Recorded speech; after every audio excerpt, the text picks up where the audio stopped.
Hola, ¿qué tal? Bienvenido a tu canal, Cursos de Matemáticas 3.0. Mi nombre es Francisco. ¿Qué tenemos que ver el día de hoy? El día de hoy vamos a demostrar que si una función tiene límite, entonces su límite tiene que ser único. No puede ocurrir que una función tenga 2 límites, 3 límites, 4 límites. No, eso es imposible. Si una función tiene límite, entonces su límite tiene que ser único. ¿Okay? Después de eso, pasamos a introducir el concepto de función localmente acotada. Vamos a demostrar que si una función tiene límite, entonces la función tiene que ser localmente acotada. Es lo que tenemos que ver en la sesión del día de hoy.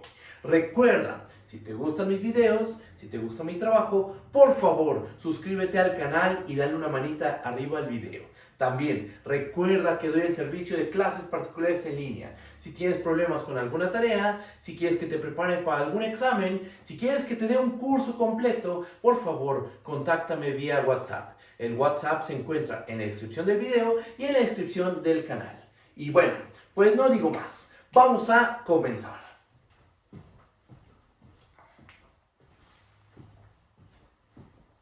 Lo primero que vamos a hacer es recordar la definición formal de límite. Vamos a hacer el recordatorio. Recordatorio. Vamos a tomarnos una función f definida en dominio A, subconjunto de R en R. Una función. Y x0, un punto de acumulación de A.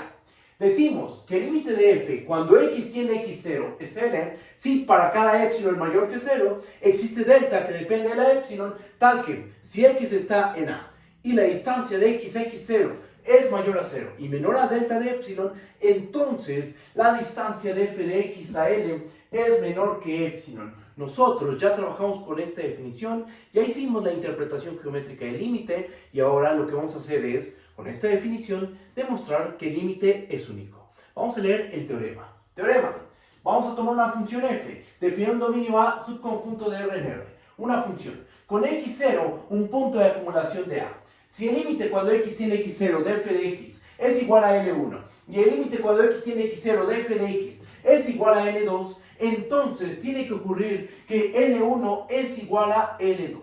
Vamos a hacer la prueba de la unicidad. Es lo que nos está diciendo esta afirmación. ¿Okay? Si el límite es L1 y el límite es L2, entonces L1 tiene que ser igual a L2. No puede ocurrir que una función tenga 2 límites, que tenga 3 límites, 4 límites, no. Si tiene límite, el límite tiene que ser único. Entonces, ¿qué es lo que tenemos que probar? Que L1 es igual a L2. Tenemos que probar la igualdad de 2 números reales. ¿Cómo le vamos a hacer? La prueba la vamos a hacer por contradicción.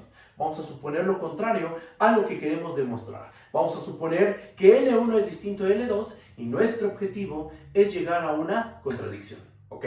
Pues vamos a empezar. Demostración. Supongamos que L1 es distinto de L2. ¿Nosotros qué sabemos? Como el límite, cuando x tiende a x0 de f de x es igual a L1, entonces para cada epsilon mayor que 0 existe una delta que depende de la epsilon, tal que si x está en A y la distancia de x a x0 es mayor que 0 y menor que delta de epsilon, entonces la distancia de f de x a L1 tiene que ser menor que epsilon. Esto se cumple para todo epsilon mayor que 0. Aquí está el cuantificador para todo. ¿Ok? Esto se cumple para cualquier epsilon mayor que 0.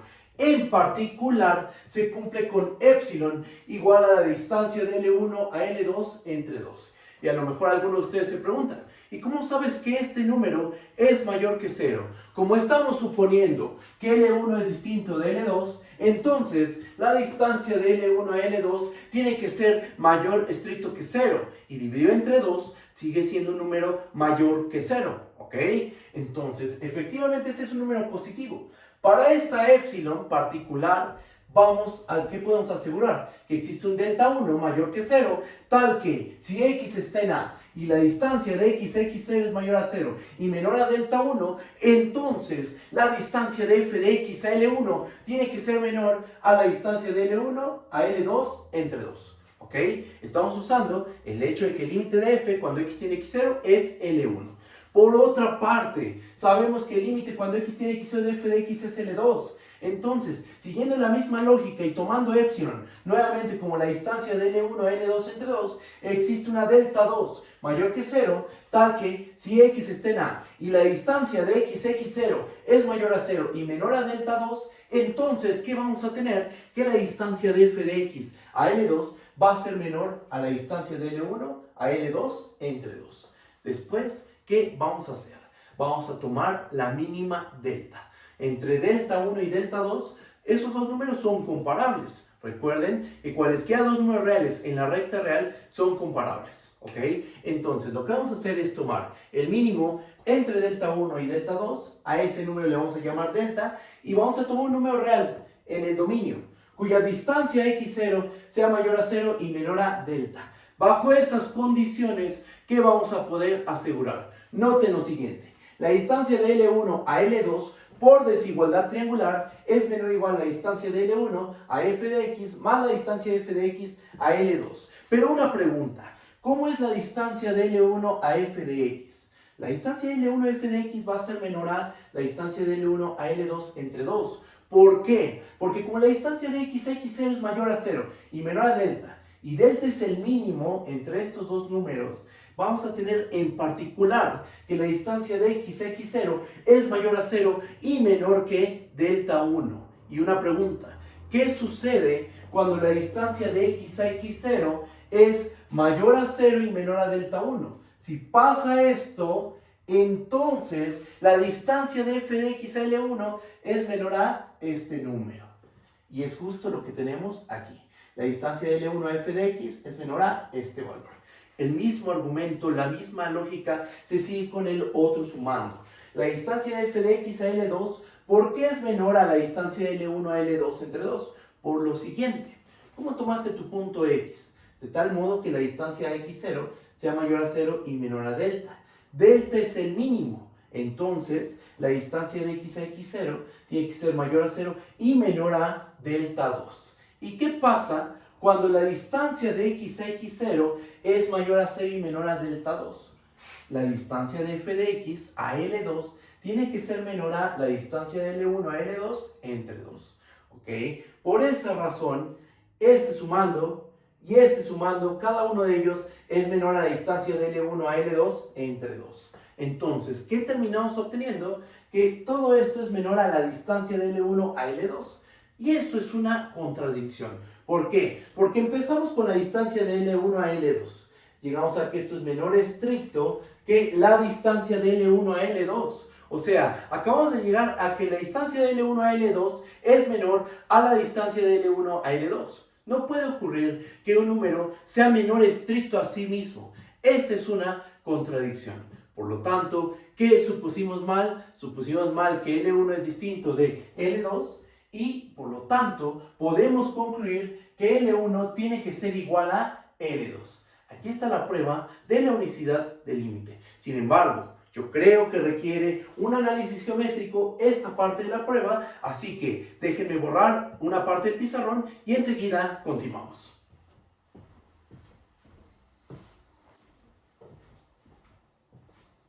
Ya demostramos que si una función tiene límite, entonces su límite es único. Sin embargo, esta parte de la prueba como que necesita un análisis geométrico para que quede completamente claro qué es lo que está pasando. Ok, ¿qué es lo que hicimos? Tomamos el mínimo entre delta 1 y delta 2. ¿Ok? ¿Qué es delta 1 y qué es delta 2? Son números mayores que 0. ¿Qué virtud tienen? Delta 1, ¿qué virtud tienen? Tiene la virtud de que si tomas un punto en tu dominio cuya distancia x0 es mayor a 0 y menor a delta 1, que aquí está delta 1, entonces, ¿qué podemos asegurar? Que la distancia de f de x a L1 va a ser menor a la distancia de L1 a L2 entre 2. ¿Okay? Delta 1, si tu punto está en A y la distancia x0 es menor a delta 1, entonces va a suceder esto. Y delta 2, ¿qué virtud tiene? Ah, pues que si tomas un punto en A cuya distancia x0 es mayor a 0 y menor a delta 2, entonces la distancia de f de x a L2 es menor a la distancia de L1 a L2 entre 2. ¿Ok? Y lo que hicimos fue tomar el mínimo entre delta 1 y delta 2. ¿Eso cómo lo podemos entender? Chequen. Aquí están nuestras bolitas de radio delta 1 y delta 2 respectivamente. Sabemos que si caemos dentro de la bolita de radio delta 1, entonces la distancia de f de x a L1 va a ser menor que epsilon. O dicho de otra manera, f de x cae en la bola de radio epsilon con centro en L1. Si tomas un punto en la bolita de radio delta 2 con centro en x0, entonces f de x va a caer en la bola de radio epsilon con centro en L2. Al momento de tomar la mínima delta, geométricamente lo que estamos haciendo es tomar el radio más pequeño entre delta 1 y delta 2. Es decir, esta bolita tiene cierto radio, esta bola tiene otro cierto radio, a saber, delta 1 y delta 2. Y al tomar el mínimo, estamos tomando el radio más pequeño, la condición más restrictiva. Y entonces geométricamente, ¿qué es lo que termina ocurriendo? Chequen, en el dibujo, que esto solo es ilustra lo que está pasando de manera formal, pero en este dibujo, ¿quién sería el mínimo entre delta 1 y delta 2? En este caso el mínimo, por la manera en que dibujé las cosas, es delta 2. Y apoyándonos de este dibujo, las cosas quedan de esta manera. Delta viene a ser delta 2, ¿ok?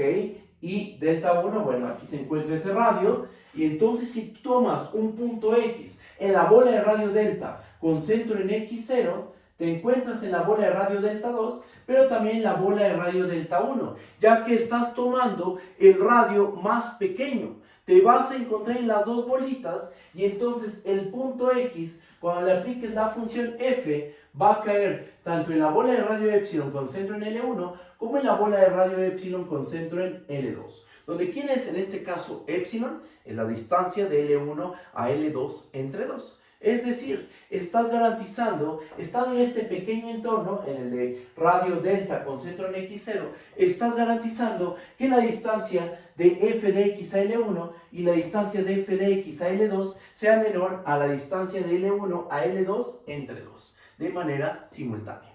¿Ok? Ese es el análisis geométrico. Cuando uno toma el mínimo entre dos radios, lo que haces es tomar la bolita de radio más pequeño. Eso es lo que estamos haciendo de manera geométrica. Aquí está escrito de una manera analítica, una manera algebraica, pero geométricamente lo que estamos indicando es que vamos a tomar la bola del radio más pequeño. ¿Ok? Y bueno, ¿qué es lo que sigue? Ahora lo que vamos a hacer es introducir el concepto de función localmente acotada y vamos a demostrar que si una función tiene límite, entonces tiene que ser localmente acotada. Pero déjenme borrar el pizarrón y ahorita continuamos.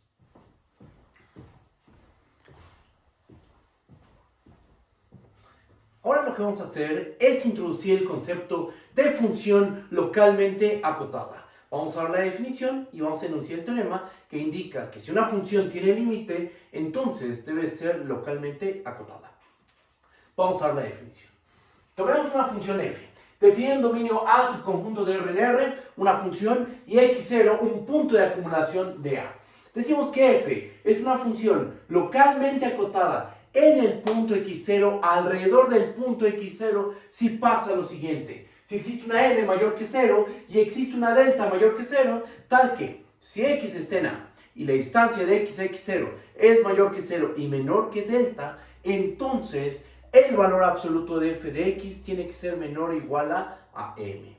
¿Okay? Esta es la definición de lo que es una función localmente acotada. Y una pregunta muy natural es, ¿cuál es la diferencia entre ser localmente acotada y acotada? Pues justo, como su nombre lo indica, en un pequeño entorno del punto x0, en una pequeña bolita, ahí la función se va a comportar como una función acotada. A lo mejor la función en todo su dominio no es una función acotada, pero alrededor del punto x0 sí. Alrededor del punto x0 se comporta como una función acotada. Si tú estás en esta bolita de radio delta con centro en x0 agujerada y tienes un punto en A, va a ocurrir que el valor absoluto de f de x va a ser menor o igual a cierto valor constante m positivo. Esto, ¿cómo se ve geométricamente? Se ve de la siguiente manera. A ver, imagínense que tenemos una función definida de esta manera. Esta función que notamos es una función que no está acotada superiormente, tampoco acotada inferiormente, tampoco está acotada superiormente. De hecho, hasta le dibujé una asíntota. Entonces, esta función es un hecho que no es una función acotada, en todo su dominio.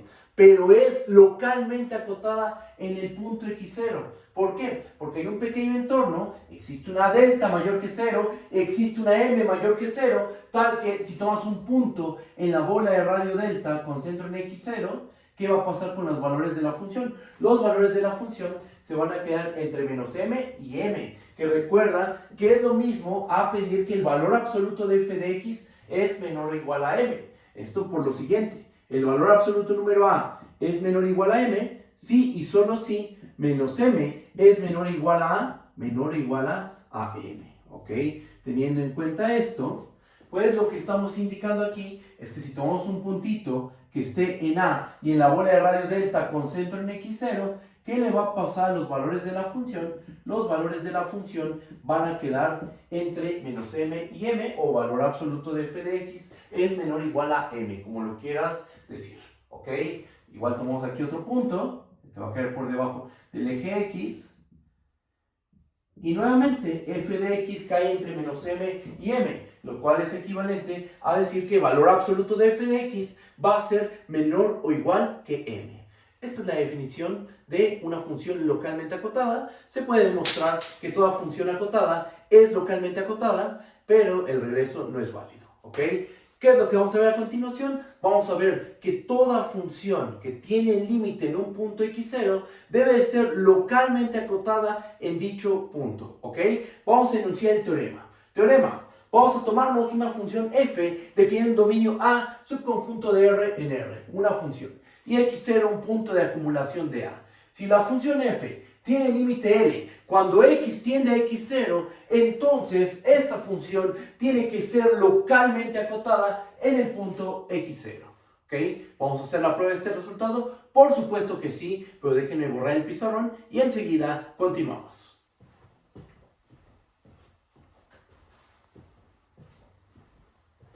Recordemos lo que queremos demostrar. Queremos demostrar lo siguiente. Tenemos una función f, definida un dominio A, subconjunto de R en R, una función con x0, punto de acumulación de A.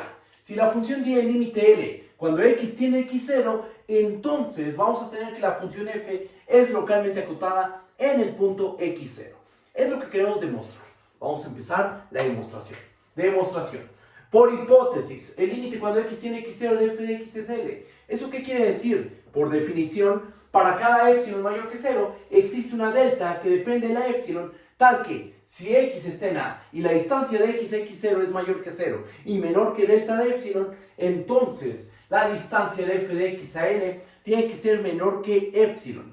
Esto se cumple para cada epsilon mayor que 0. Aquí está el cuantificador para todo. En particular, si tomamos epsilon igual a 1, ¿qué podemos asegurar? Que existe una delta mayor que 0, tal que si x está en A y la distancia de x a x0 es mayor que 0 y menor que delta, entonces la distancia de f de x a L va a ser menor que 1.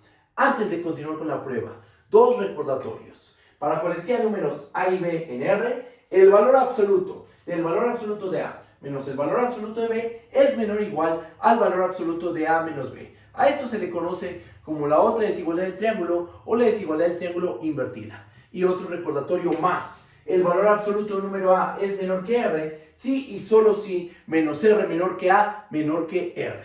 Teniendo en cuenta esto, vamos a hacer el siguiente razonamiento. Fíjense, tomemos un punto en A, cuya distancia a x0 es mayor que 0 y menor que delta. Con eso, ¿qué podemos hacer?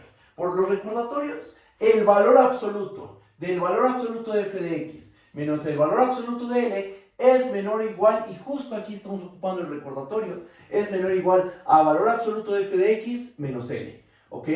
¿Esto cómo es? Por la manera en que tomamos el punto x, que dista de x0 más que 0 y menos que delta, esta distancia tiene que ser menor que 1. ¿Ok? Por transitividad en orden de los números reales, tenemos que el valor absoluto de f de x menos valor absoluto de L es menor que 1. Desenrollamos el valor absoluto, que es el segundo recordatorio que tenemos aquí, y nos queda que menos 1 es menor a valor absoluto de f de x menos valor absoluto de L, y esto a su vez es menor que 1. Sumamos valor absoluto de L en las dos desigualdades, las desigualdades se preservan y nos va a terminar quedando menos 1 más valor absoluto de L menor a valor absoluto de f de x menor a 1 más valor absoluto de L. ¿Ok? Ahora, nos quedamos con esta desigualdad nada más y nos termina quedando que valor absoluto de f de x es menor a 1 más valor absoluto de L. Todo esto, ¿qué nos está diciendo?